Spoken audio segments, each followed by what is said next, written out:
Hello friends, कैसे हो आप सब। आई होप आप सब बहुत बढ़िया होंगे। तो आज का जो टॉपिक है वो बहुत बड़ा टॉपिक नहीं है। टॉपिक बहुत छोटा सा है कि हमें अगर कोई कमांड एग्जीक्यूट करनी है बैकग्राउंड में तो हम वो कैसे करेंगे और हमें क्यों एग्जीक्यूट करनी पड़ती है वो भी आपको बताता हूँ। सपोज करो कोई आपको फाइल जो है आपको डाउनलोड करनी है, ठीक है। आप अगर इंटरनेट से कोई फाइल आप डाउनलोड करते हो, राइट। पहले तो मैं आपको बता दूं कि ये जो सेटअप है ये क्या है, ये VMware का सेटअप है। आपको नहीं पता कैसे करना है, लिंक डिस्क्रिप्शन बॉक्स में आप जा करके वीडियो देखो, ठीक है। वहां से ये VMware का सेटअप आपको इंस्टॉल करना, आप यहाँ से भी कर सकते हो, या फिर अगर आपको लिनक्स की कमांड्स किसी वर्चुअल मशीन पे सीखनी है तो वहां जाके भी सीख सकते हो, ठीक है। अगर आपको सेम वर्चुअल सेटअप जो है वो आपको अपने लैपटॉप पे चाहिए तो आप डिस्क्रिप्शन बॉक्स में कमांड है, वहां जाके चेकआउट करो, वहां पे आपको मिल जाएगी, ठीक है। कैसे मैंने VMware सेटअप किया है। बाकी बात करते हैं कि आज का टॉपिक की। तो जो हमें एग्जीक्यूट करनी है कमांड्स बैकग्राउंड में, राइट, तो वो कैसे करनी होती है वो मैं आपको बताऊंगा, और क्यों करनी होती है वो मैं आपको बताता हूँ। क्योंकि कभी कभी क्या होता है ना कि जब लिनक्स पे कोई हमने फाइल डाउनलोड पे लगा दी, राइट, तो क्या होता है ना, तो जब तक वो पूरी कमांड एग्जीक्यूट नहीं हो जाती तब तक हम लोग कुछ नहीं कर सकते, है ना। जैसे आपने होगा कभी हम HTTPD इंस्टॉल करते हैं या फिर हम sudo apt get अपडेट वाली कमांड जब हम चलाते हैं, तो क्या होता है जब तक वो पूरा सॉफ्टवेयर इंस्टॉल नहीं हो जाता तब तक आप उस पर कुछ नहीं कर सकते। बहुत सारी चीजें लिख लिख के आती हैं सामने, है ना। वैसे ही जब मैं अगर कोई फाइल डाउनलोड कर रहा हूँ इंटरनेट से, राइट, और जब तक वो डाउनलोड हो नहीं जाएगी, ठीक है, तब तक हम उस पर कुछ नहीं कर सकते। तो हम चाहते हैं कि वो जो कमांड है वो बैकग्राउंड पे चलती रहे, फाइल भी डाउनलोड होती रहे और हम जो काम कर रहे हैं वो भी करते रहे। तो मैं रूट से कर लूंगा इसको लॉग इन, और इसका पासवर्ड मैंने बनाया था रेड हैट, तो वो मैंने यहाँ पे कर दिया है, ठीक है। सो इसको मैं यहाँ से लॉग इन कर लूंगा एंड हम अपने टर्मिनल के अंदर आ जाएंगे, ठीक है। और वहां जाकर के देखेंगे मेरे पास एक कमांड है यहाँ पे फाइल डाउनलोड करने की, ठीक है। तो हमें फाइल डाउनलोड करने के लिए हम wget यूज करते हैं। तो मैं wget यूज करूंगा और साथ में जो मैंने आपको लिंक दिखाया है इसको मैं क्या बोलते हैं डाल के उसको हम फेच करेंगे, है ना। wget कमांड क्या करती है, नेट से फाइल को वहां पे लाके पेस्ट करने लगती है प्रेजेंट वर्किंग डायरेक्टरी, या फिर हाँ मतलब PWD जब हम कमांड डालते हैं ना, प्रेजेंट वर्किंग डायरेक्टरी या प्रिंट वर्किंग डायरेक्टरी कमांड जो होती है वहां पे लाके वो उसको पेस्ट करती है, ठीक है। सो इसको मैंने कर दिया है, कंट्रोल शिफ्ट और जूम कर लेता हूं मैं प्लस प्लस से, ठीक है। अब मैं करता हूँ अगर wget और कंट्रोल शिफ्ट V करूंगा तो मेरी उसने कमांड जो कॉपी करी है वो पेस्ट कर देगा यहाँ पे। ओके, मुझे एक बार फिर से पेस्ट कॉपी करनी पड़ेगी। यहाँ से मैंने किया कॉपी एंड मैंने यहाँ किया पेस्ट, ठीक है। तो ये मेरी कमांड, आप देखो ये एक जर्नल कमांड है, ठीक है, इसमें मैंने कुछ किया नहीं है, ये मैं आपको दिखा रहा हूँ कि होता कैसे है। अब अगर मैं सिंपल इसको एंटर करता हूँ एंड सीरीज, ये स्टार्ट हो गया डाउनलोड हो रहा है ना।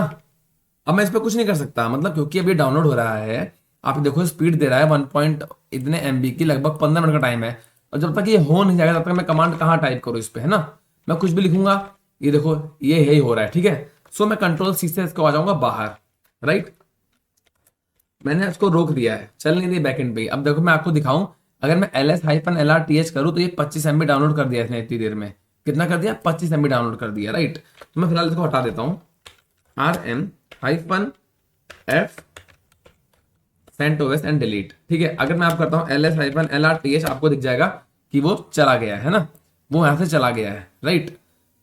जो CentOS था वो डिलीट हो गया यहाँ से, ठीक है।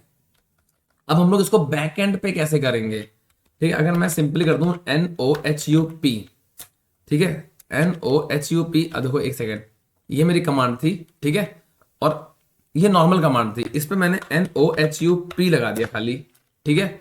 NOHUP यानी नो हप लगा दिया और लास्ट में जाके M% ऐड कर दिया एंड मैंने कर दिया इस पे एंटर, ठीक है। सो अब इसने बोला ignoring input and appending output to nohup dot out. Okay, so अब देखो क्या हुआ, इसने इसने क्या किया, अब ये कमांड मेरी बैकएंड पे रन हो रही है। कैसे पता लगेगा, अगर मैं आगे ls-lrth करता हूं आपको दिखेगा कि 26 MB डाउनलोड हो गया, फिर से सुपर स्पीड डाउनलोड हो रहा है। फिर करूं 47 MB डाउनलोड हो गया, देख रहे हो कितनी स्पीड डाउनलोड कर रहा है ये, राइट। अब अगर मुझे चेक करना है सपोज, तो मैं टेल करके, टेल कमांड क्या करती है, टेल कमांड हमारी जो हमारा वर्किंग इन प्रोग्रेस होता है उसकी लास्ट लाइनों को ये दिखाएगा, ठीक है। तो मैं टेल कमांड मेंशन करता हूं 100f nohup डॉट आउट, तो ये अब देखो डाउनलोड की, ये देखो कैसे डाउनलोड हो रहा है, ये रियल टाइम में चल रहा है कि ये 17% 18% इतनी स्पीड डाउनलोड कर रहा है, राइट। मैं कंट्रोल C से वापस से बाहर आ जाऊंगा, ठीक है। अगर मैं देखूं रनिंग मेरी जॉब्स क्या है, तो ये देखो रनिंग चल रही है ना, दिखा रहा है आपको रनिंग, कि एक जॉब मेरी रनिंग है और ये क्या कमांड है, ये कमांड रन हो रही है, राइट। तो मुझे इसको रोकने के लिए क्या करना होगा, या फिर मैं आपको पहले दिखा दूं, चलो इसको रोक देते हैं पहले हम।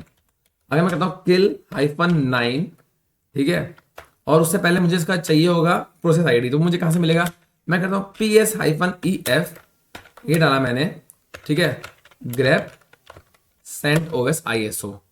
अब आप देखोगे कि ये दो फाइलें एक मेरी पहले थी जो कुछ ज्यादा हुई नहीं थी, एंड ये this is the present one, right, ये प्रेजेंट वन वाली है, और ये मेरा इसका वो चल रहा है, ठीक है। अब मुझे इसको किल करना है, डाउनलोड हो रहा है, मुझे नहीं चाहिए, मतलब फिलहाल आपको पता लग गया ना कि बैकएंड पे वो हो रहा है ना, मैं सारी कमांड भी रन कर पा रहा हूँ और ये हो भी रहा है।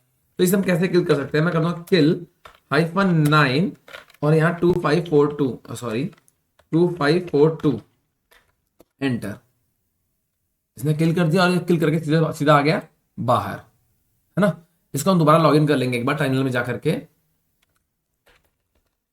ये मैंने किया पेस्ट, ठीक है, और मैंने यहां किया PS-EF grep CentOS। आपको दिखेगा कि मेरी कमांड चल रही है, मैं kill-9, ठीक है, और मेरा प्रोसेस आईडी है 2710 एंड एंटर, ये किल हो गया। अब करता हूं kill-9 2873 एंटर, ठीक है। तो इसने दोनों को किल कर दिया फिलहाल। अगर मैं अब चेक करता हूं सेम कमांड रन करके, तो वो वाली कमांड अब यहां से हट चुकी है, ठीक है, अब यहां पे नहीं है। अगर मैं आप करता हूं ls-lrth, आपको दिखेगा कि ये 600 MB की फाइल डाउनलोड इसने कर दी थी, और ये नो हब पे जाके 945 KB की भी ये भी डाउनलोड कर दी थी, राइट। तो मैं यहाँ फिलहाल इसको रिमूव कर देता हूँ, rm-f, राइट, और मैं यहाँ कर दूंगा CentOS वाली फाइल डिलीट, एंड अगेन वही कर दूंगा rm-f